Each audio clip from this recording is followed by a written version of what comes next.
সম্মানিত ভাইয়েরা, আল্লাহর সৃষ্টি কত সুন্দর, আল্লাহরও কত সুন্দর। তোমার সৃষ্টি যদি হয় এত সুন্দর, না জানি তাহলে তুমি কত সুন্দর, কত সুন্দর। সেই কথা ভেবে ভেবে, সেই কথা ভেবে ভেবে কেটে যায় লগ্ন, ভরে যায় তৃষিত অন্তর। না জানি তাহলে তুমি কত সুন্দর। তোমার সৃষ্টি যদি হয় এত সুন্দর, না জানি তাহলে তুমি কত সুন্দর, কত সুন্দর। আলহামদুলিল্লাহ, আল্লাহ সুন্দর না? আজ থেকে আল্লাহ সুন্দর কিনা বলেন? শুধু সুন্দর না, মহা সুন্দর। কিন্তু আমরা তো দেখি নাই। দেখেছি আমরা? আমরা জান্নাতে গিয়ে তৃপ্তি ভরে দেখব। জোরে বলেন, আর একটু জোরে বলেন। জান্নাত পাবো কি মরার আগে না মরার পরে? হ্যাঁ, জান্নাত পাবো মরার আগে না মরার পরে? মরার পরে পাবো। মরার আগে তো আর জান্নাত পাবো না। জান্নাতের কাজটা আগে করতে হবে, কিন্তু জান্নাত লাভ হবে মরার আগে না মরার পরে? মরার পরে। কিন্তু মরণকে তো আমরা ভয় পাই। ভূমিকম্প হয়ে গেল এই তো কয়েক শুক্রবার আগে, ভূমিকম্প হলো না? ঢাকা সিটির কোনো ফ্ল্যাটে, কোনো বাড়িতে মানুষ ছিল না। ভয়ের ঠেলায় সব বাড়িঘর ছেড়ে, বাচ্চা থুইয়া, স্বামী থুইয়া, বউ থুইয়া সব গিয়ে রাস্তায় দাঁড়ায় আছে। জুতা পায় না খালি পায়? নেকটাই, শার্ট প্যান্ট সবকিছু ছিল গায়ে নাকি? তাও ছিল। এই যে সব যে ঘর থেকে মানে তাড়াতাড়ি বের হয়ে যে রাস্তায় গিয়ে দাঁড়ালো, কার ভয়ে? আল্লাহর ভয়ে। আল্লাহর ভয়ে দৌড়াইছে। কিসের ভয়ে? মরার ভয়। আপনি যদি মরণকে ভয় পান, জান্নাত পাবেন কেমনে? এই জন্য ইমানদারের কাছে মৃত্যুটা অনেকটা আনন্দের। যদি সে জান্নাতের একটা সিগন্যাল পেয়ে যায়। ইমানদার কিন্তু অনেক কিছুই সিগন্যাল পায়, পায় কিনা বলেন? পায়। পরীক্ষায় পরীক্ষার্থী অংশগ্রহণ করে রেজাল্টের দিন অপেক্ষায় থাকে, যে পাশ করবে তার কিন্তু একটা ধারণা থাকে। শুধু পাশই করবে না, ভালো ছাত্র সে চিন্তায় থাকবে আমি গোল্ডেন পাবো কিনা, A+ পাবো কিনা। তেমনি ইমানদারও তার মাথায় একটা চিন্তা থাকে, আমি যে আমল করেছি আশা করা যায় আমি জান্নাত পেতে পারি। ঠিক কিনা বলেন? জান্নাত কামনা করতে হবে, প্ল্যান থাকতে হবে, আমাকে জান্নাত পেতেই হবে। জান্নাত কি আল্লাহ তাআলা অন্য কারোর জন্য রেখেছেন না ইমানদারের জন্য রাখছেন? ইমানদার আমরা হয়ে যাব। জোরে বলি ইনশাআল্লাহ। নামাজ না পড়ি, ইমান তো আছে। ঠিক আছে না? আসতে কয় ঠিক আছে। নামাজ না পড়ি কি আছে? ইমান আছে। এই জাতীয় লোক আমার দেশে কম না বেশি? বেশি। তাহলে কি এটা কথা সত্য না? ইমানকে ঠিক রাখার জন্যই নামাজ। ইমানকে ঠিক করতে কি লাগবে? নামাজ লাগবে। আল্লাহ রাব্বুল আলামিন বলেন, ইন্নাল্লাযীনা আমানু ওয়া আমিলুস সালিহাতি লাহুম জান্নাতুন তাজরি মিন তাহতিহাল আনহার যালিকাল ফাওজুল কাবীর। জোরে বলুন আল্লাহু আকবার। আরেক জায়গায় বলছেন, ইন্নাল্লাযীনা আমানু ওয়া আমিলুস সালিহাতি কানাত লাহুম জান্নাতুল ফিরদাউসি নুজুলা خالدين فيها لا يبغون عنها حولا জোরে বলুন আল্লাহু আকবার। আরেক জায়গায় বলছেন ঈমান আনবে যারা, নেক আমল করবে যারা, তারা হলো উলাইকা হুম খায়রুল বারিয়াহ। ঈমান যারা আনবে, নেক আমল যারা করবে, তাদের জন্য আল্লাহ রাব্বুল আলামিন এমন জান্নাত রেখে দিয়েছেন যার নিচ দিয়ে নহর প্রবাহিত। কেমন নহর প্রবাহিত? জান্নাতের মধ্যে 4টা নহর থাকবে, দুধের নহর, মধুর নহর, পানির নহর, শরাবের নহর, 4টা নহর থাকবে। কয়টা নহর বলে? 4টা নহর। জান্নাতের শরাবের বৈশিষ্ট্য হলো জান্নাতের দুধ, জান্নাতের পানির বৈশিষ্ট্য হলো দুনিয়ার পানির দুধ থেকে ভিন্ন। দুনিয়ার পানি, দুনিয়ার মধু, দুনিয়ার দুধ পান করলে পরে বুড়া মানুষ আরো বুড়া হয়ে যায়, ছোট্ট বাচ্চা শিশুটা কিশোর হয়ে যায়, কিশোর তরুণ হয়ে যায়, যুবক হয়ে যায়। কিন্তু জান্নাতের যে দুধ, জান্নাতের যে পানি বান্দা পান করবে, ওই পান করার সঙ্গে সঙ্গে ওই মানুষ আর কোনোদিন বুড়া হওয়ার সুযোগ পাবে না। যেরকম সুবহানাল্লাহ। তাহলে জান্নাতের মধ্যে কেউ বুড়া থাকবে না। তো দুনিয়াতে বুড়া হয়ে যায়, জান্নাতে বুড়া হওয়ার কোনো সুযোগ আছে? আরে বুড়া হলে কি কোনো কিছু, সেখানে কি কোনো আনন্দ পাওয়া যাবে? বুড়া হয়ে কি আর কিছু থাকে? কিছু লাইতে শাবাব ইয়াউদ। বুড়া মানুষের একটাই কামনা থাকে, আহারে যৌবনটা যদি আবার ফেরত পাইতাম, এটা আসে। কিন্তু যৌবন ফেরত পাবে কেন? যৌবন তো সেখানে হারাবেই না। এমন জান্নাত আল্লাহ পাক আমার আপনার জন্য রেখে দিয়েছেন। সুবহানাল্লাহ বলা যাবে না? জোরে বলে সুবহানাল্লাহ। সেই আমাদের প্রত্যাশিত, আকাঙ্ক্ষিত সেই জান্নাত লাভের জন্য আমাকে আপনাকে দুনিয়াতেই কিছু কাজ করে যেতে হবে। সে কাজগুলোর জন্য আমাকে সবার আগে প্রিয় হতে হবে কার? আসতে বলবে না, প্রিয় হতে হবে কার? সব অফিস নারাজ থাক, কোনো সমস্যা নেই, শুধু আল্লাহর অফিসটা আমার জন্য সন্তুষ্ট থাক, এটা আমার জন্য প্লাস। আলহামদুলিল্লাহ বলে। একটা শক্ত কঠিন হাদিস বলি, গোটা পৃথিবীর সকল লোক আপনার ক্ষতি সাধন করতে চায়, ইয়াদুর রুক, আপনার ক্ষতি সাধন করতে চায়, কিন্তু আল্লাহ আপনার উপকার করতে চান। পৃথিবীর কোন লোক আপনার ক্ষতি করতে পারবে না, আল্লাহ আপনার উপকার করতে পারবে।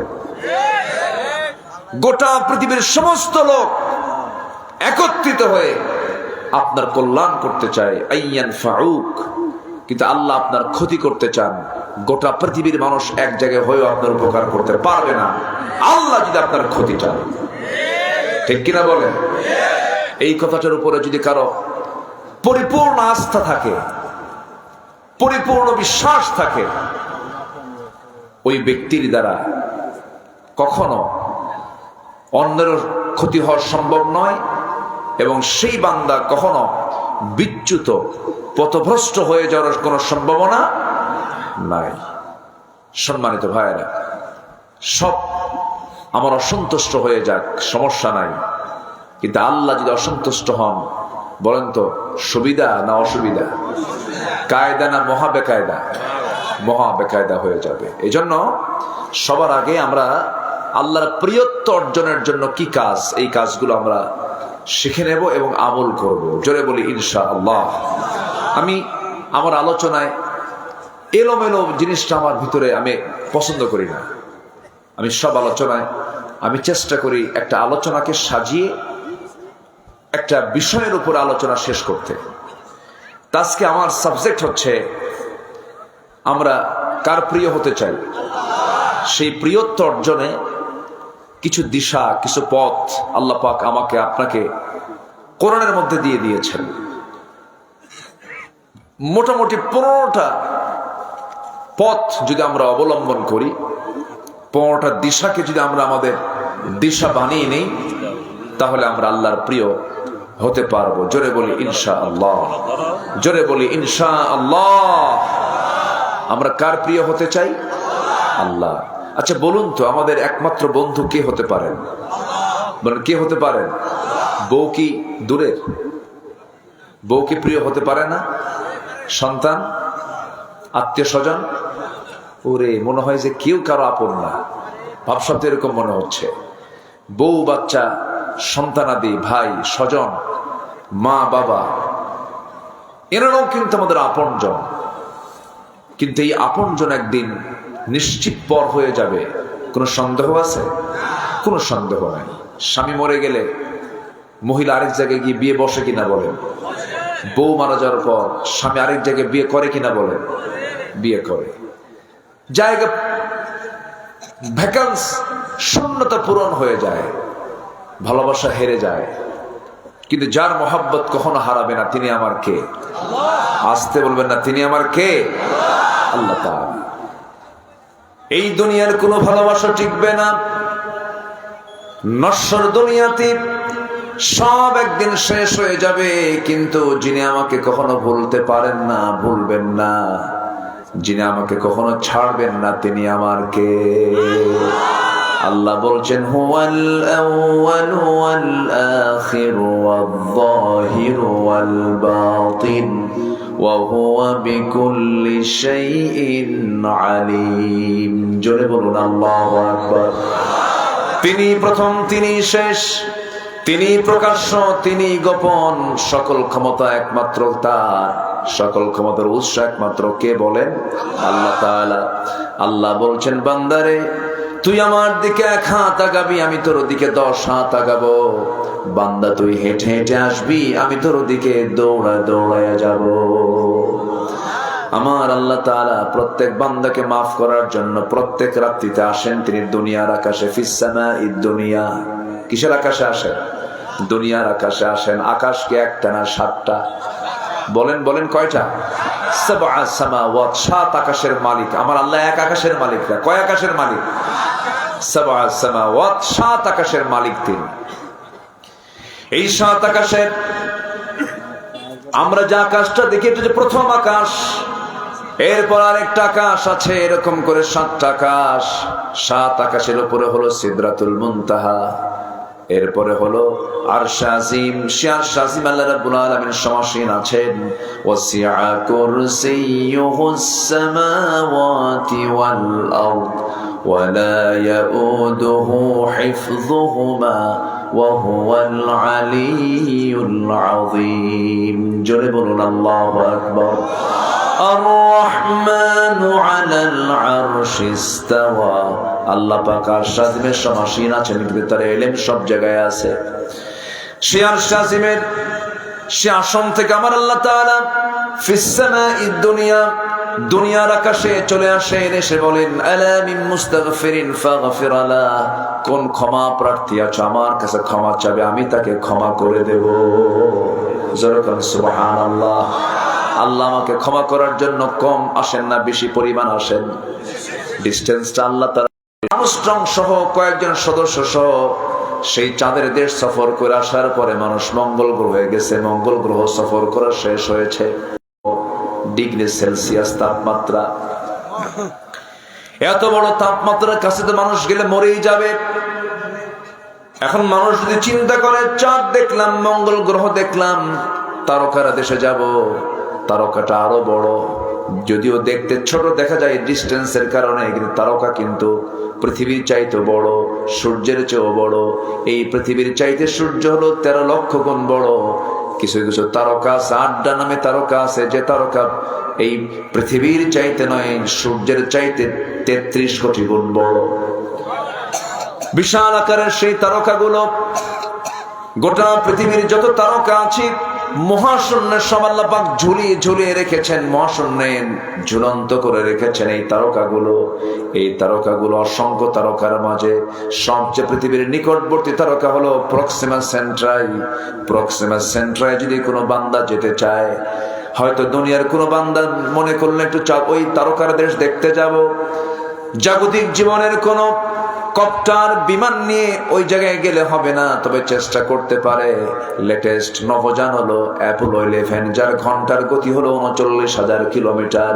39,000 কিলোমিটার বেগে যদি কোনো বান্দা এই পৃথিবী নামক এই জায়গা থেকে রওনা দিয়া সেই ওই অ্যাপোলো 11 রওনা দিয়ে সে যদি চলে যায়, রওনা দেওয়া শুরু করে সেই পৃথিবীর নিকটবর্তী তারকার দেশে যদি যেতে চায়, প্রক্সিমা সেন্ট্রায় যদি যেতে চায়, ঘন্টা 39,000 কিলোমিটার বেগে তার যেতে সময় লাগবে হলো 1,15,000 বছর মাত্র।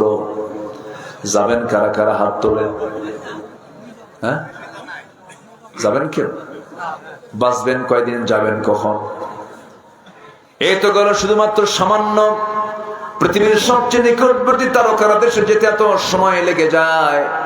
আসমান আরো কত মহাশূন্য আল্লাহ রাব্বুল আলামিন রেখে দিয়েছেন, বিশাল বড় আকাশ, বিশাল তার দূরত্ব। এই সূর্য যত বড়, এই আকাশ যত বড়, সেকেন্ড আকাশ তার চারো ডাবল ডাবল বড়, তৃতীয় আকাশ আরো বড়। এরকম করে 7টা আকাশ স্তরে স্তরে মহান রব্বুল আলামিন বানিয়ে রেখেছেন, আর সবার উপরে তার হলো আরশ আজিম। আল্লাহ বলছেন, বান্দারে আমি তোকে ক্ষমা করার জন্য 7 আকাশ পেরিয়ে প্রথম আকাশে চলে আসি, তোকে ক্ষমা করার জন্য আমার কাছে মাফ চাবি। ওইদিকে শয়তানও কম না, শয়তান প্রত্যেক রাত্রিতে শেষ রাত্রিবেলা বান্দার কাছে চলে আসে ওয়াসওয়াসা দেওয়ার জন্য। শয়তান বান্দার কাছে এসে মাথার চুলের মধ্যে নখ ঢুকায়া সুন্দর করে মাথা বুলায়া দিয়া বলে, আলাইকা লাইলুন তাবিল, আলাইকা লাইলুন তাবিল, তোমার রাত বড় লম্বা, ঘুমাও ঘুমাও। শয়তান শেষ রাত্রে আসে, আল্লাহ বান্দাকে শেষ রাত্রে মাফ করার জন্য প্রথম আকাশে আসেন। সুবহানাল্লাহ বলবেন না? এইদিকে শয়তান বলে ঘুমাও ঘুমাও। রাসূল বলেন ওই সময় শয়তান 3টা গিট মেরে চলে যায়।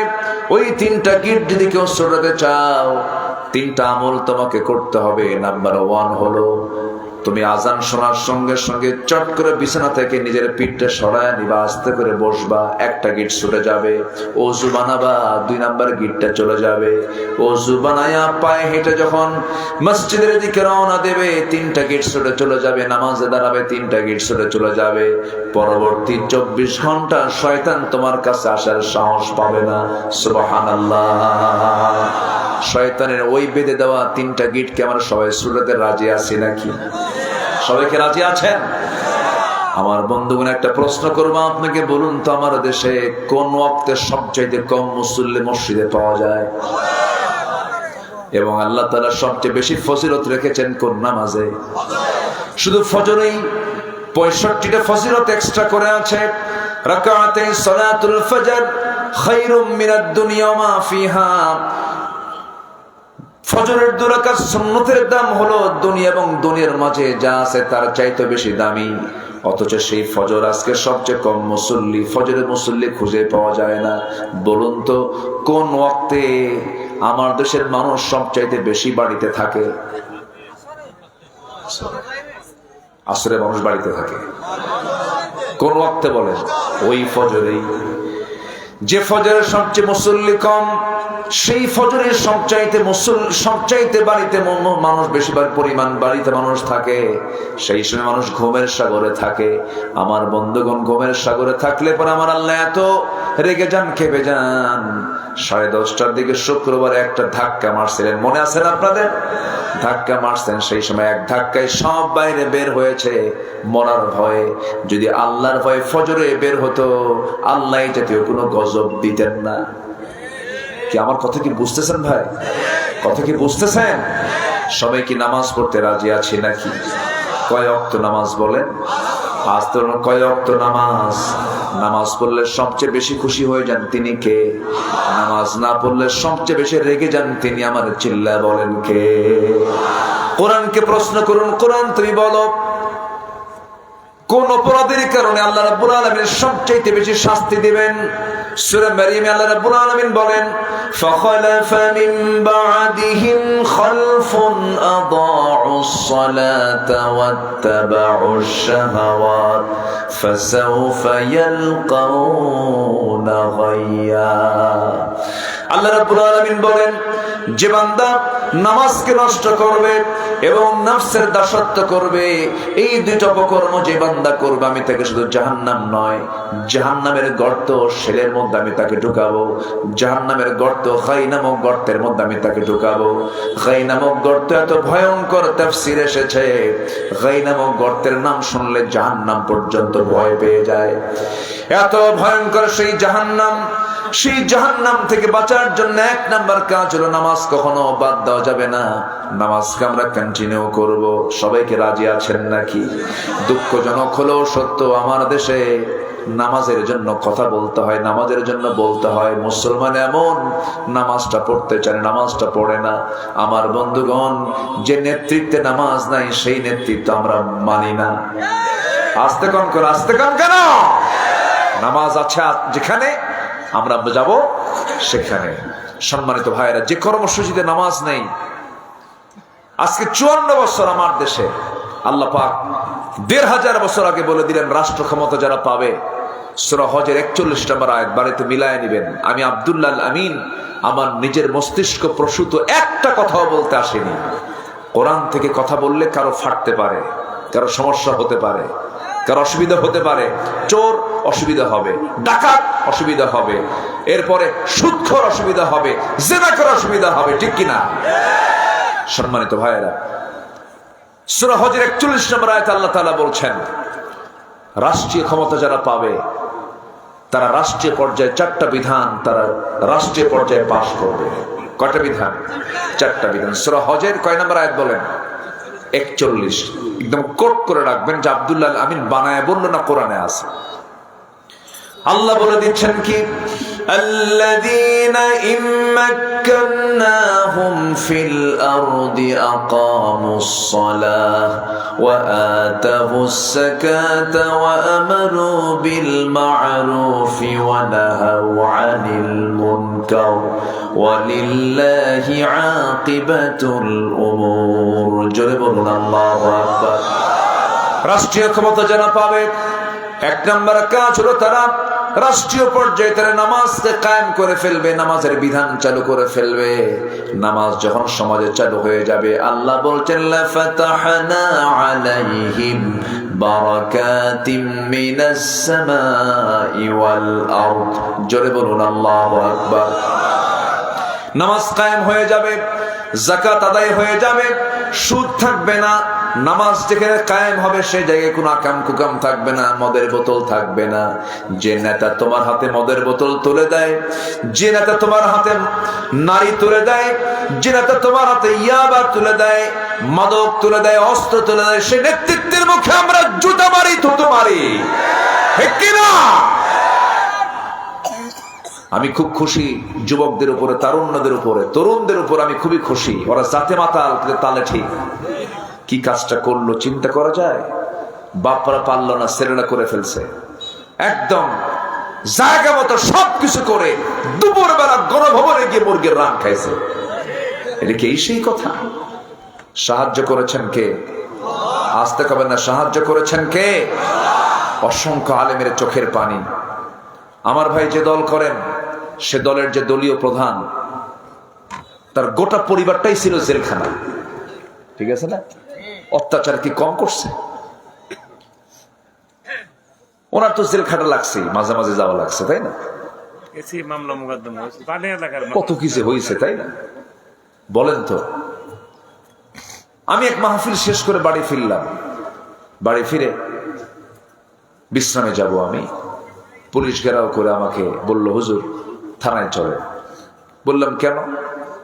হুজুর আপনাকে একটু ওসি সাহেব চা খাওয়ার দাওয়াত দিয়েছে। কি এত রাত 3টার দিকে? রাত 3টায় চা খাওয়ার দাওয়াত হয়? আমাকে ধরে নিয়ে চলে গেল। বসলাম। ওসি আমার দিকে তাকায়া মাথা নিচু করে আছে, বিব্রত হচ্ছে। কি বলি? কোনো কারণ নাই, কোনো দোষ নাই, কিছু নাই, কি বলবো? বলতেছে, হুজুর বদদোয়া দিয়েন না। তো বললাম বদদোয়া দিয়েন না মানে? হুজুর ধরে আনলাম যে আপনি যদি বদদোয়া দেন আমি শেষ হয়ে যাবো। বদদোয়ার ভয় করেন তো ধরলেন কেন? বলতেছে, হুজুর আমি তো ধরতে চাইনি, আমাকে চাপ দিয়েছে, আমার চাকরি থাকে না, সমস্যা অসুবিধা। হুজুর বাল বাচ্চা আছে, এদের তো মানুষ করতে হবে, চাকরি বাঁচান তো ফরজ হুজুর। আমি বললাম চাকরি বাঁচান তো ফরজ, ইমান বাঁচান তো নফল। শেষে কি বলবে আর, চালান দিয়ে দিল, হ্যান্ডক্যাফ লাগালো, কোর্টে উঠায় নিল। বিচারক আমার দিকে তাকায়, জিব্বে কামড় মেরে কয়, এই লোকটাকে ধরলো কে? ধারার দিকে চায় দেখে, এই ধারায় জামিন দিলে তো আমার চাকরি থাকবে না। মানে এমন শক্ত ধারা। এরপর প্রিজন ভ্যানে করে জেলখানার দিকে ঢুকাইয়া দিল। জেলখানায় ঢুকতে নিয়ে ভাবলাম, যাক, এটা একটা সুন্নত কাজ, তো চুরি করে তো আর আসি নাই, হাসিনাকে ধন্যবাদ অন্তত এই সুন্নতটা আদায় করার জন্য। তো দরজা দিয়ে ঢুকলাম, মূল গেট দিয়ে ঢুকতে সামনে দিকে এক মুরব্বী চাচা আমার দিকে তাকায় বলে, হুজুর আপনি জেলখানায় ঢুকছেন? খুব খুশি হলাম। তো বললাম, জেলখানায় ঢুকলে কেউ খুশি হয়? হুজুর মাহফিলে যাই, বসি, আপনার ওয়াজ শুনি, কতদিন যে চেষ্টা করছে আপনার সঙ্গে একটা বার একটু মোসাফা করব, চান্স মিলে নাই, আল্লাহ কি সুন্দর মিলায় দিল, দোয়া করি আপনি জেলখানায় থাকেন। কি কথা কি বুঝতেছেন? তো বললাম, চাচা আপনি তো মজার মানুষ, দেখতেছি ভালো, তা আপনি বুড়া বয়সে কোন অকাম করে আসলেন? তো চাচা বলতেছে, 80 বয়স। চাচা বলতেছে, বাবা বোমা হামলা, বোমা হামলা, মানে ওনার নামে দিছে হলো বোমার হামলার মামলা দিছে। বলেন তো 80 বছরের একটা লোকের হাতে যদি বোমা তুলে দেওয়া হয়, সে কি জায়গায় মারবে না তার মাথায় পড়বে? এগুলোই চলেছে, কোন জুলুম টিকে না। আপনি যত বড় আপনি দাপুটে নেতা হন না কেন, আপনি জুলুম করবেন, অহংকার করবেন, আপনার পতন খুব নিকটবর্তী। হয়নি? পতন হয়নি? পতন হয়ে গেছে, নির্মম পতন। স্বপ্নেও ভাবে নাই, চিন্তাও করে নাই জামার এমন পরিণতি হতে পারে। কিন্তু ক্ষমতা কার? আসতে কবেন না, ক্ষমতা কার? আল্লাহ। ভাই যে যেখানে থাকুন না কেন, একটা আমি মেসেজ দিচ্ছি আপনাকে, এটা মাথায় রাখবেন, জুলুম করবেন না, কখনো না। স্বামী হয়েছেন, বউয়ের প্রতি জুলুম করবেন না। বউ আপনি, স্বামীর প্রতি জুলুম করবেন না। বাপ ছেলের প্রতি জুলুম করবেন না। ছেলে বাবার প্রতি জুলুম করবে না। আপনি প্রিন্সিপাল, আপনার অধীনস্থের প্রতি জুলুম করবেন না। আপনার মালিক, আপনার কর্মচারীকে আপনি জুলুম করবেন না। কোথাও জুলুম থাকবে না, আল্লাহ আপনাকে টিকে রাখবেন। আর জুলুম করবেন, ধ্বংস অনিবার্য। কার কথা? কার কথা? কার কথা? আল্লাহর কথা। জুলুম করে না, স্বামী স্ত্রীকে জুলুম করে না, স্ত্রী স্বামীকে জুলুম করে না, ভাই বোনের প্রতি জুলুম করে, বোন ভাইয়ের প্রতি জুলুম করে, বোন ভাইয়ের উপরে জুলুম করে, ভাই বোনের উপরে জুলুম করে। একই মায়ের পেট থেকে আসছে পৃথিবীতে। বোন ভাইয়ের কাছে গিয়ে বলে, ভাই বাপ তো অনেক আগে মারা গেছে, সম্পত্তিটা দিবা না? সম্পত্তি বুঝায় দাও। চোখ এরকম লাল টকটকা বানায় রাখে ভাই। এরকম ভাই তো মনে হয় সরিষা বাড়ি নাই। আসতে বলে, আসে না? নাই, আচ্ছা দেয় না। এক যুগ চলে গেছে, বাপ পড়ে গেছে, প্রত্যেক বছর ওমরায় যায়, ওমরা করে, দান সদকা করে, মসজিদ মাদ্রাসা বানায়, বোনকে সম্পত্তি বুঝায় দেয় না। এরকম বহু ভাই নাই? নাই নাই। কত টেকনিক করে, ওমরায় গিয়ে জমজমের পানি আনে, আজওয়া খেজুর আনে, এরপরে সম্পদ পাবে। বোন হলো 1 কোটি টাকা, এদিকে করে কি, 2 ভরি স্বর্ণের পেটা চেন নিয়ে চলে আসে, বোনকে খুশি করবে। বাড়িতে আসার পর বোনকে দাওয়াত দিয়ে বলে, বোন আসো, তোমার জন্য খেজুর আনছি, তোমার জন্য জমজম পানি আনছি, আসো। পাশে বসায় দিয়া সুন্দর করে কথাবার্তা বলে বোনকে বলে, বোন আমি তোমার জন্য একদম কাবা শরীফের মাতাফের ভিতরে বসে তোমার জন্য দোয়া করছি।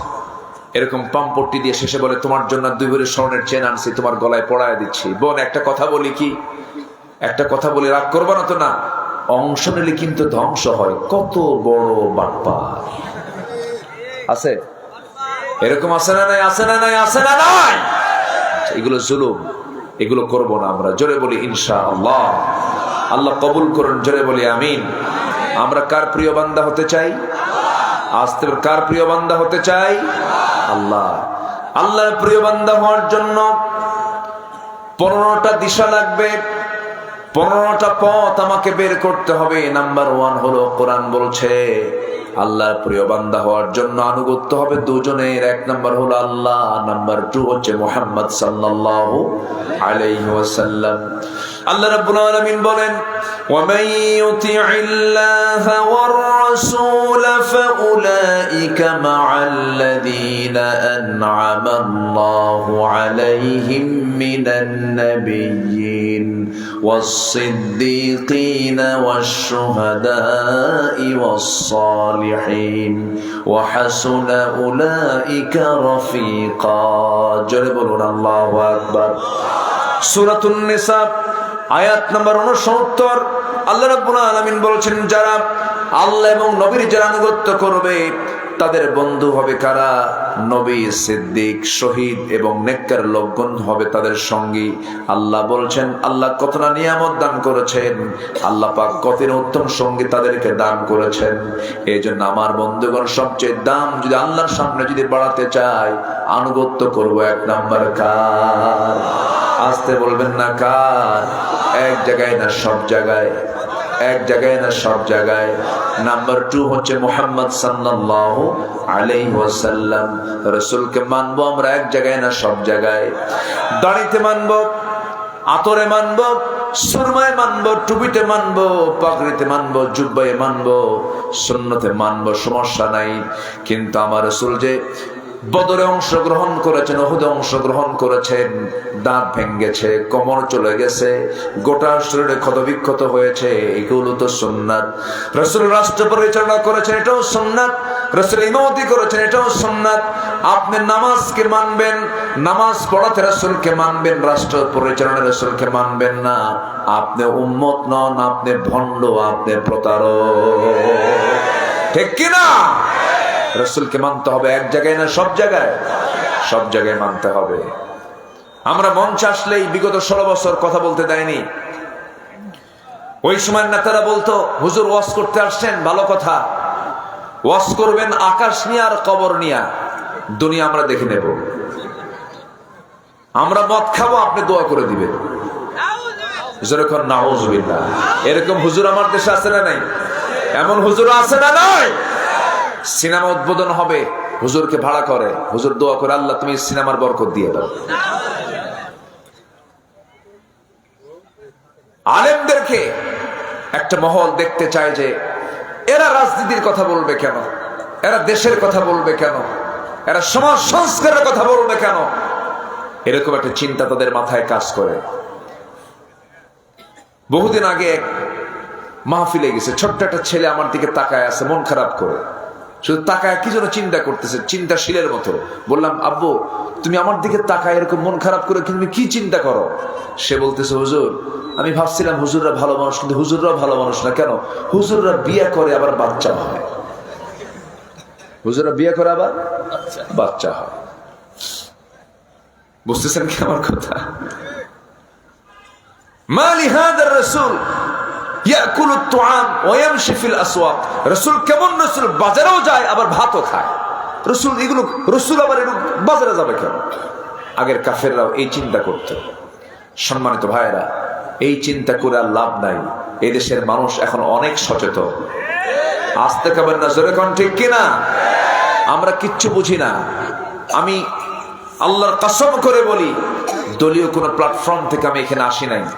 আমার কথা একটাই, সেটা হলো কোরআন কার? আসতে কবেন না, কোরআন কার? যে দল বলবে আমি কোরআন চাই, সেই দলই আমার দল। আসতে কন কেন? সেটা যে দলই হোক না, যদি বলে কোরআন আমার একমাত্র জীবন চলার পথ, সেই দলই আমার দল। সম্মানিত বন্ধুগণ, আপনি আল্লাহকে ফাঁকি দিতে যাচ্ছেন না, আপনি নিজেই ফাঁকিতে পড়ে যাচ্ছেন। আনুগত্য এক জায়গায় না সব জায়গায় আনুগত্য করতে হবে, হুকুম সব জায়গায় মানতে হবে। কিছু মানলাম কিছু মানলাম না তা হবে না। তাহলে আনুগত্যটা থাকতে হবে 16 আনা। আল্লাহ কবুল করুন, জোরে বলি আল্লাহুম্মা আমিন। এক চলে গেল আল্লাহর প্রিয় বান্দা হওয়ার জন্য। এক নম্বর হচ্ছে আনুগত্য। নাম্বার 2 হচ্ছে নফসের কুমন্ত্রণা থেকে নিজেকে বাঁচিয়ে থাকা, নিজেকে বেঁচে রাখা। এটা হচ্ছে বড় চ্যালেঞ্জ। তাহলে আমরা কার প্রিয় হতে পারবো? হিংসা হয়? হিংসা হয় না? হয়। হিংসা আছে, হিংসা আছে, এলাকায় হিংসা আছে। এখন আবার না করেন কে? হ্যাঁ, হিংসা আছে কিনা? হিংসা আছে। জমি কিনা একজন, ঘুম হয় না আরেকজনের। আছে না এরকম? আছে না? ঘুম হয় না। হাইরে করলোটা কি, ও জমি কিনলো কেমনে, কি পেরেশানি। সম্মানিত ভাইয়েরা, যদি হিংসা থাকে ভাবতে হবে আপনার নফসের মধ্যে ভালো রোগ ধরেছে, ক্যান্সার আক্রান্ত হয়েছেন আপনি। হিংসা করা যাবে না, কারণ হিংসুকের হিংসা থেকে আশ্রয় চাইতে বলেছেন কে? অমিন শাররি হাসিদিন ইদা হাসাদ। সম্মানিত ভাইয়েরা, হিংসা সকল আমলকে নাশ করে দেয়, ধ্বংস করে দেয়। আমি প্রায় একটা উদাহরণ দেই। এক বেচারি, আগের যুগের মানুষ তো বিয়ে করতে যেত ঘোড়ায় চড়ে, গরুর গাড়িতে চড়ে। তার যুবক বিয়ে করবে, ঘোড়ার দরকার। গ্রামের এক মুরব্বীর ঘোড়া ছিল, তাকে তার কাছে গিয়ে বললো, চাচা আমি আপনার কাছে আসছি একটা আরজি নিয়ে। কি চাচা, আমার অমুক দিন বিয়ে, ঘোড়াটা দেওয়া যাবে কি? চাচার মেজাজ খারাপ। চাচা রাগ করে বলে, সবাই দিলে উত্তরে দেব না। হয়তো কোনো রাগারাগি ছিল। যুবকটা চলে আসছে বাড়িতে, রূপক অর্থে বলছি, সবে কদরের রাত আসছে, মসজিদে গেছে, বেতের তারাবি তাহাজ্জুদ পইরা শেষ সাথে দুহাত উঁচু করে আল্লাহর কাছে দোয়া করতেছে, আল্লাহ আজকে রাত্রিতে আমার জন্য কোনো দোয়া আমি করি না, আমার কিচ্ছু লাগবে না আল্লাহ, আমার কিচ্ছু দরকার নাই, আমি কিছু নেব না আল্লাহ, তোমার কাছে আমার এই সবে কদরের রাত্রে একটাই দোয়া, সেই দোয়া হলো বুড়ার জন্য ঘোড়া মরে। বুড়ার জন্য কি মরে? ঘোড়া মরে। এই দোয়া করে বাড়িতে চলে আসছে। বাড়িতে এসে দেখে মার চোখে পানি। মা তুমি কান্দো কেন? বাবা তোর গরু মরছে। কি মরছে কন? তাহলে দোয়াটা কবুল হয়েছে ঠিক, মালাকুল মউত আসছে ঠিক, কিন্তু ঘোড়ার কাছে না গরুর কাছে? কার গরু? নিজের ঘরের গরু। হিংসা করবেন, হিংসার ফলাফল পাবেন আপনি নিজে। যার জন্য হিংসা করছেন তার কিচ্ছু হবে না। হিংসা হচ্ছে ইমানের নফসের বড় রোগ। অহংকার নফসের বড় রোগ। এগুলো কুপ্রবৃত্তি, অবৈধ কামনা বাসনা। নিজের বউ ভাল লাগে না, শুধু মানুষের বউ ভাল লাগে, এরকম কিছু বদমাইশ আছে না? অসংখ্য পরিবার তছনছ করে দেয়, এরকম কিছু বদমাইশ আছে না? নাই? আছে না? নাই? চান্সে থাকে অমুকের বউটাকে কেমনে হাত করা যায়, কেমনে তার চরিত্র নষ্ট করা যায়। আজকের সমাজে পরকীয়ার পরিমাণ কমছে না বাড়ছে? বাড়ছে। সস্তা তো, বিয়ে করা লাগে না, কিচ্ছু করা লাগে না, টাকা পয়সা খরচ নাই, কিচ্ছু করা, পরকীয়া করলিত হয়ে যাচ্ছে। এরকম আকাম কুকাম সমাজে কমছে না বাড়ছে? সব কমে যাবে, সব বন্ধ হয়ে যাবে, শুধু যদি জেনার আইন যদি বাংলার জমিনে পাশ হয়ে যায়। আমার বন্ধুগণ, অবৈধ কামনা বাসনা থাকা যাবে না। নফসের এগুলো রোগ, নফসকে আমরা কন্ট্রোল করব, নফসকে আমরা অবশ্যই কন্ট্রোল করার চেষ্টা করব। ইমানদারের ইমানকে নষ্ট করার জন্য কিছু ফিতনা আছে, অর্থের কিছু ফিতনা আছে, নারীর কিছু ফিতনা আছে। এই দুই ফিতনা থেকে আমাকে আপনাকে বাঁচার চেষ্টা করতে হবে। এই পৃথিবীতে একজন পয়গম্বর, যিনি একটা নারীর মতো বড় ফিতনায় পড়েছিলেন, জেল পর্যন্ত কেটেছিলেন, সেই নবীর নামটা কি বলেন? বলেন, সেই নবীর নামটা কি বলেন? কিন্তু এত বড় ফিতনায় পড়ার পর তিনি নারীর কাছে কিন্তু পরাজিত হন নাই, ইমানটা তিনি হারা হন নাই। এত চেষ্টা করেছিল, এত চতুর্দিকের যত ফাঁদ ছিল সব ফাঁদ পেতে রেখেছিল জুলাইখা তার জন্য। সেই জুলাইখা কিন্তু ছোটখাটো কোনো পরিবারের সদস্য নয়, রাষ্ট্রীয় পরিবারের সদস্য, আবার সুন্দরী মানুষও। এই সুন্দরী নারীটা ইউসুফ আলাইহিসসালামকে পদস্খলন করার জন্য হাজারো চেষ্টা করলো, কিন্তু বারবার চেষ্টা করার পরও ইউসুফ আলাইহিসসালাম তিনি সবচেয়ে বেশি ভয় করেছেন যাকে, তিনি আমার কে? তিনি আমার কে? আল্লাহ তাকে হেফাজত করেছেন। এজন্য নফসকে কন্ট্রোল করব আমরা। যুবকরা, বিবাহ পূর্ব কোনো সম্পর্কে জড়াবা না, বিবাহ পূর্ব কোন নারীর সঙ্গে কোনো সম্পর্ক রাখবা না। বিয়ের প্রয়োজন হবে পিছনের দরজা দিয়ে না গিয়ে সামনের দরজা দিয়ে বিয়ের প্রস্তাব দিয়ে দিবা, বিয়ে করে নিবা। রিস্কের দায়িত্ব কার? আসতে কবে না, রিস্কের দায়িত্ব কার? আল্লাহ পাকের। আকাম কুকাম করে বেড়াবা না। বন্ধুকে জিজ্ঞাসা করে, বন্ধু তোমার কি গার্লফ্রেন্ড আছে? কে নাই তো। তুই তো মানুষই না, যার গার্লফ্রেন্ড নাই সে কি মানুষ নাকি? দেখেন কত বড় গোমরাহি। এই সমস্ত অপকর্ম থেকে যুবক তুমি নিজেকে কন্ট্রোল করো। স্মার্টফোনের মিস ইউজ থেকে তুমি নিজেকে পরহেজ রাখার চেষ্টা করো। তুমি খারাপ কিছু দেখছো, তুমি অসুস্থ হয়ে যাচ্ছ। তুমি পর্নোগ্রাফিতে আসক্ত হচ্ছ, তোমার ফ্রন্টাল সেলগুলো সুখে সুখে মরে যাচ্ছে। তুমি স্মৃতিশক্তি হারিয়ে ফেলবে, তোমার জীবন যৌবন নষ্ট হয়ে যাবে, সময় নষ্ট হয়ে যাচ্ছে, তোমার ইবাদত নষ্ট হয়ে যাচ্ছে।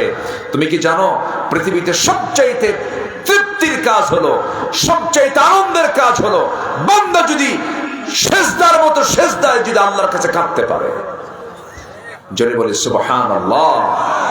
আমরা সেজদা দেব কাকে খুশি করব? কাকে খুশি করব? আল্লাহকে খুশি করব। নফসকে কন্ট্রোল করতে হবে। আবার কিছু কিছু যুবক আছে বউ বিয়া কইরা বউ পর পুরুষকে দেখায়। এরকম কিছু পুরুষ আছে না নাই বলেন তো? আছে। পর পুরুষের সামনে নিজের বউকে ডিসপ্লে করে বলে দেখো তো বউটা আমার দেখতে কেমন। মাঝে মাঝে আবার হুন্ডাও তোলে R15 এর প্যাসেঞ্জার সিট হলো 3 তলা আর ড্রাইভিং সিট হলো আন্ডারগ্রাউন্ড। আছে না নাই? আছে।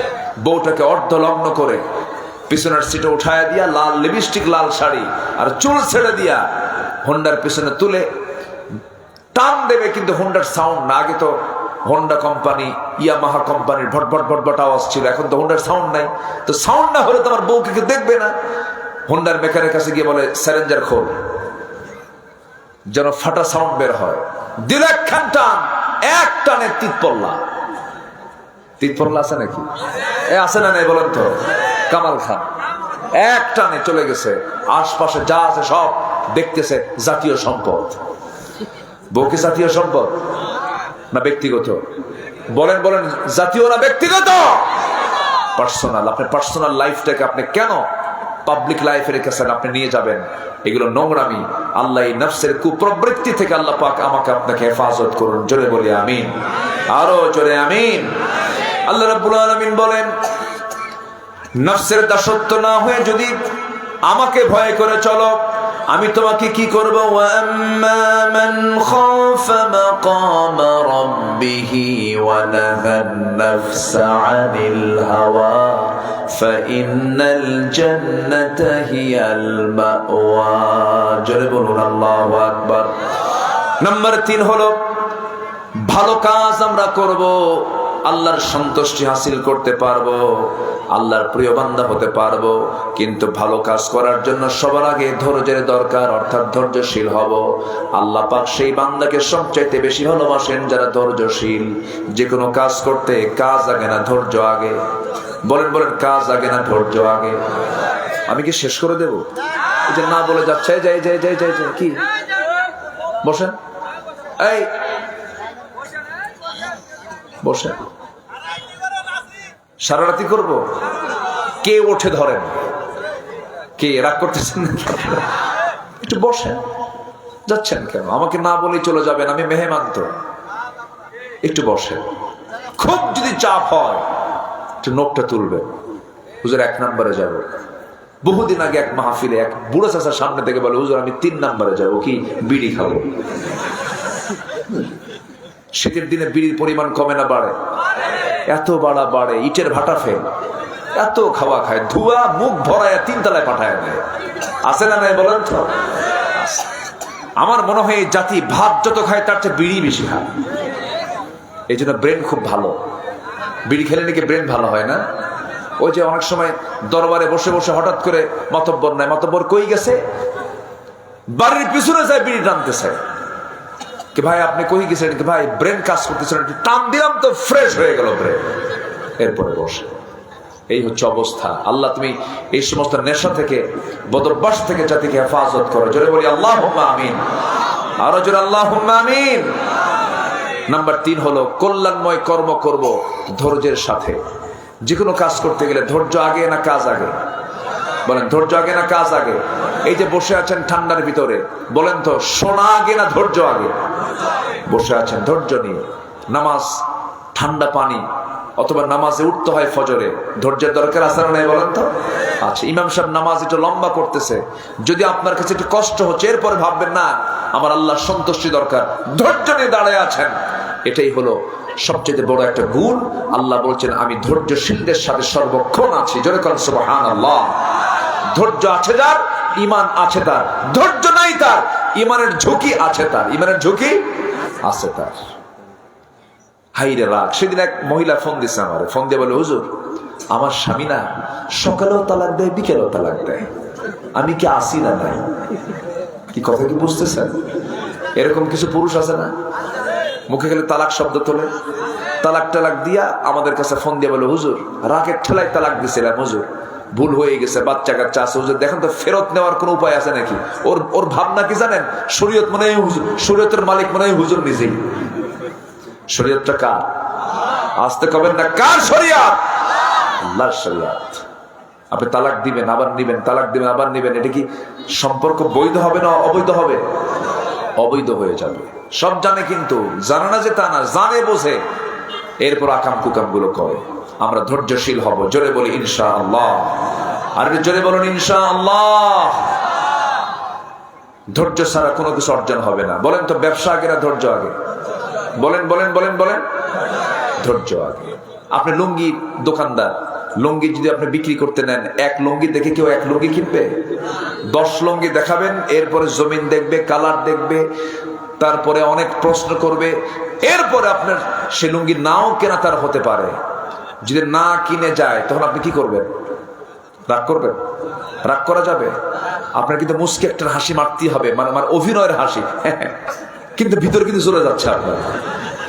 একটা মুস্কি আপনার হাসি মেরেই তাকে বিদায় করতে হবে। আর যদি তা না করে 10 লুঙ্গি দেখালাম তুই কিনবি না কেন, ব্যান্ডে ভেতরে পিটবো। আসবে দোকানদারের কাছে আর কোনোদিন কাস্টমার? আসবে না। তাহলে বলেন তো ব্যবসা আগে না ধৈর্য আগে? ধৈর্য আগে। ধৈর্য ছাড়া কিচ্ছু হয় না।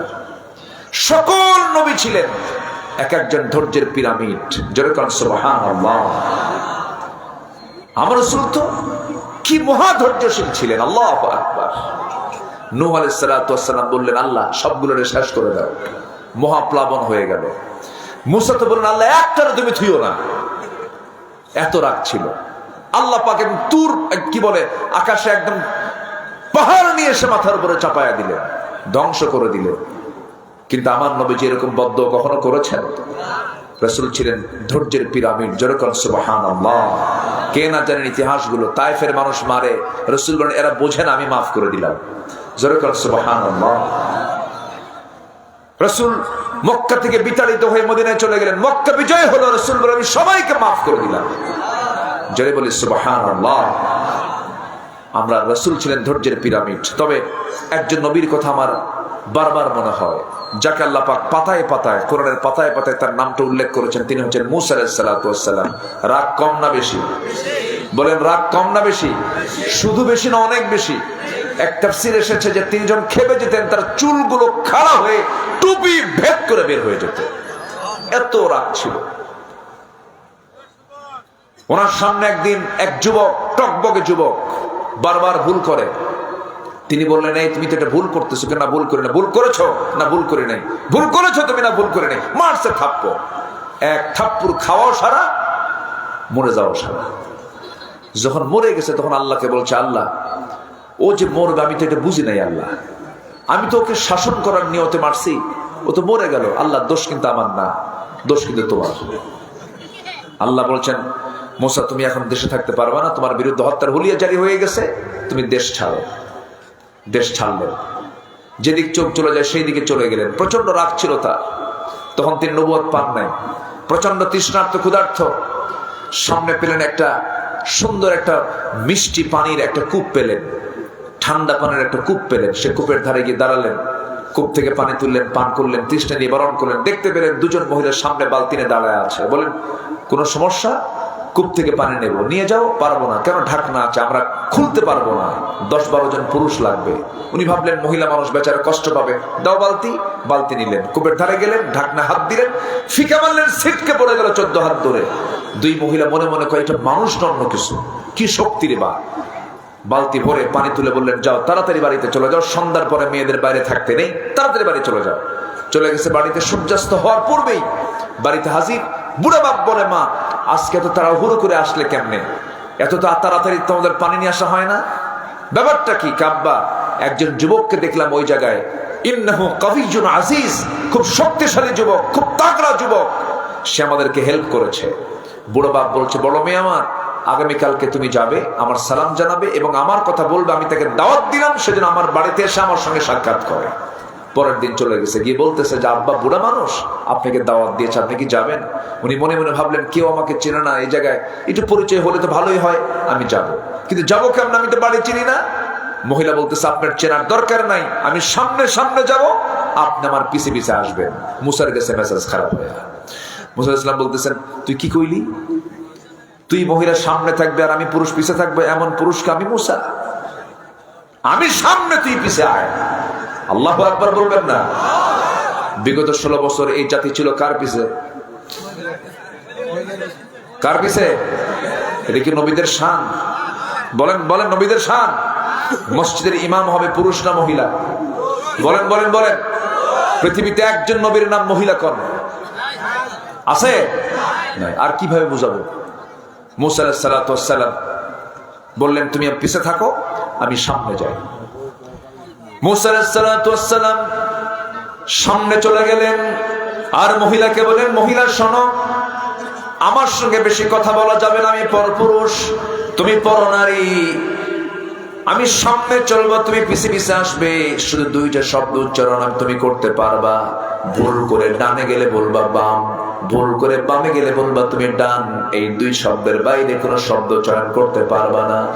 মহিলা মনে মনে কয়, গতকালকে দেখলাম শক্তিশালী যুবক, আজকে দেখি চরিত্র ভালো, এই সমস্ত পুরুষের কাছে নারীর সম্ভ্রম, নারীর নিরাপত্তা নিশ্চিত পাওয়া যাবে। অত্যন্ত ভালো মানুষ, মনে মনে পছন্দ হয়ে গেছে। এখান থেকে একটা বিষয় আমরা বের করে আনতে চাই, আমার মারা যারা মাহফিল আছেন, একজন নারীর কাছে সেই জাতীয় পুরুষ পছন্দের, যে জাতীয় পুরুষের মধ্যে 1 নাম্বার গুণ হলো চরিত্র যার ভালো, নাম্বার 2 হলো যে শারীরিকভাবে শক্তিশালী। কিন্তু আজকের মেয়েদের এই সমস্ত বিষয়গুলো গুণ দেখে পছন্দ আজকে মেয়েরা করে না। মেয়েরা কোন ধরনের পুরুষকে পছন্দ করে? যে সমস্ত পুরুষের হাঁটু হলো ফাটা প্যান্ট, আছে না আছে না আছে না? নতুন প্যান্ট কি ফাটা। কেমন ধরনের ছেলে পছন্দ? মাথার চুলগুলো হলো দুই দিকে চুল নাই, পিছনেও চুল নাই, চামড়া বের করা, মাথার উপরে গোল করে দক্ষিণ তালপট্টির দ্বীপ, সেন্ট মার্টিন দ্বীপ, আর দুই দিকে চুল নাই, কিচ্ছু নাই। মাথার চুলগুলোর স্টাইল গুলো যখন বলা হয়, এই যুবক তুমি এমন মাথার চুলটা এমন কোন ডিজাইনে করছো, কি ডিজাইন করছো, এটা বুঝবেন না কি? এটা মেসি, তুমি কি নেইমার, তুমি কি কুত্তা? আছে কিনা? আছে কিনা বলেন, আছে কিনা? এই সমস্ত রুচিহীন, রুচির মহামারী, এই সমস্ত বিষয়গুলো আজকে মেয়েরা কাস্ট করে পছন্দ করে না। না, মুসা আলাইহিস সালাতু ওয়াস সালাম ওই মহিলার 2টা গুণ পছন্দ করেছে, তাকে আকৃষ্ট করেছে। সামনে চলতে চলতে বাড়ি পেয়ে গেছেন, বৃদ্ধ লোকটার সঙ্গে দেখা হয়ে গেল, সালাম বিনিময় হলো। সালাম বিনিময় হওয়ার পর মুসকে মুসকে হাসি মেরে বৃদ্ধ লোকটা বলছে, যুবক আমি তোমাকে চিনি, কি নাম আমার? তোমার নাম তো মুসা। থমকে দাঁড়িয়ে গেলেন, আমার নাম জানলো কেমনে, আমার পরিচয় জানলো কেমনে, এত দূর চলে আসলাম, আমাকে চিনলে তো বেকায়দা হয়ে যাবে। এবারে বলছেন, মুসা তুমি কি চিন্তা করো? বৃদ্ধ লোকটা বলতেছে, তুমি কি চিন্তা করো? তোমার শুধু নামই জানি না, তোমার কামও জানি। তুমি কি করে আসছো তাও আমার জানা আছে। সেই জিনিসটা হলো, তুমি একজন মানুষকে মারছো, মার্ডার কেস হয়ে গেছে, মেরে ফেলছে, এরপরে তুমি আসছো। উনি আরো জড়সড় হয়ে গেলেন। এবার আল্লাহর পয়গম্বর মুসার সামনে ওই বৃদ্ধ লোকটা বলতেছে, হে যুবক তুমি কি চিন্তা করো? তুমি আমার সামনে দাঁড়িয়ে দাঁড়িয়ে যে কথা বলতেছো, আমি তো সাধারণ বুড়োদের কাতারের বুড়ো নই, আমি হলাম ওইলা মাদিয়ানা খাহুম শুআইবা, এই মাদিয়ানবাসীর জন্য যাকে পয়গম্বর করে পাঠিয়েছে সেই আমি আল্লাহর পয়গম্বর শুআইব আলাইহিস সালাতু ওয়াস সালাম। যখন সুবহানাল্লাহ, খুব খুশি হয়ে গেছেন মুসা আলাইহিস সালাতু ওয়াস সালাম। সামনে গিয়ে তাকে জড়িয়ে ধরলেন, অত্যন্ত সম্মানজনক আচরণ করলেন। এবার বৃদ্ধ পিতা, বৃদ্ধ ওই সন্তান, ওই মহিলার পিতা, ওই মেয়েগুলোর পিতা বলতেছে, সাল্লাল্লাহু আলাইহি ওয়াসাল্লাম বলছে, হে মুসা আমি তোমাকে এটা প্রপোজ করতে চাই। কি প্রপোজ? আমার 2টা মেয়ের যে কোনো একটা মেয়েকে তোমার সঙ্গে বিয়ে দেব, তুমি কি বিয়ে করবা নাকি? জবাব দিতে একটু দেরি করলেন না, তিনি জবাব দিয়ে বলছেন, যখন তখন। কি যখন তখন আমি বিয়ে করতে রাজি, মানে এক পায়ে খাড়া। কিন্তু সোহাইব বলছেন, শোনো, আমি যে তোমার মেয়ে, আমি যে আমার মেয়েকে তোমার হাতে তুলে দেব, তোমার ব্যাকগ্রাউন্ড তো ভালো না, কেন থাপ্পড় মারলি মানুষ মরে, থাপ্পড় মারলি মানুষ মরে, আমি তোমাকে বিয়ে দিতে পারবো না। এই কথা শোনার সঙ্গে সঙ্গে এখন কি করতে হবে আপনি বলেন? আমার বাড়ির ছাগলগুলো আছে, এই ছাগলগুলো তোমাকে 8 বছর পালতে হবে। 10 বছর করলে ভালো হয়। এই পৃথিবীতে যত প্রাণী আছে, সমস্ত প্রাণীর মধ্যে সবচাইতে শান্ত ভদ্র শিষ্ট প্রাণীর নাম হলো ছাগল। হ্যাঁ, শান্ত, শান্ত ভদ্র, সবচাইতে টেরা মার্কা এমন একটা প্রাণীর দায়িত্ব তাকে দেওয়া হলো। 8 বছর 10 বছর তিনি ছাগল পালন করলেন। শুধু মুসা আলাইহিস সালাম নন, এই পৃথিবীতে যত পয়গম্বর ছিলেন প্রত্যেকটা পয়গম্বরকে দিয়ে আল্লাহ রাব্বুল আলামিন ছাগল চড়িয়েছেন। কেন? তোমাকে মানুষ চড়াতে হবে ধৈর্যশীল হওয়ার জন্য। জোরে কোন সুবহানাল্লাহ। 10 বছর ছাগল পালা শেষ হয়ে গেল। মুসা আলাইহিস সালাম সেই ছাগলগুলো নিয়ে শেষ দিন, যেদিন তার ডিউটি শেষ হয়ে যাবে, মাঠ থেকে ছাগলগুলো নিয়ে যখন বাড়ির দিকে চলে যাবেন, হঠাৎ করে একটা ছাগল পাল থেকে একদিকে মারছে দৌড়, একদিকে দৌড় মারছে, তার পিছনে তিনিও দৌড়। ছাগলটাকে ধরতে কষ্ট করে করে দৌড়া ধরে ফেলেছেন। রাগ উঠে গেছে 100 ডিগ্রি। দুই হাতে শক্ত করে ধরে শূন্যের উপরে চড়ায় নিয়ে এক আছাড় মারবেন। কিন্তু হঠাৎ করে দেখা গেল ছাগলটা ভয়ভীত হয়ে গেছে, লোমকূপ থেকে ঘামগুলো টপ টপ করে ঝরে ঝরে পড়তেছে। এমন সময় মুসা আলাইহিস সালামের মধ্যে একটু মায়া দয়া হলো, মোহাব্বত হলো। হারে, তোকে মেরে কি লাভ, তোকে মেরে লাভ নাই, তুই তো বুঝিস না, তোর তো বুঝ শক্তিও নাই। আস্তে করে 2 হাত থেকে 2 পা সরায় দিয়ে আস্তে করে ছাগলটাকে কোলের মধ্যে নিয়ে সুন্দর করে মোহাব্বত করলেন, আদর করলেন। আল্লাহ বললেন, মুসা, রাগ কমে গেছে, নবুয়ত দিয়ে দিলাম।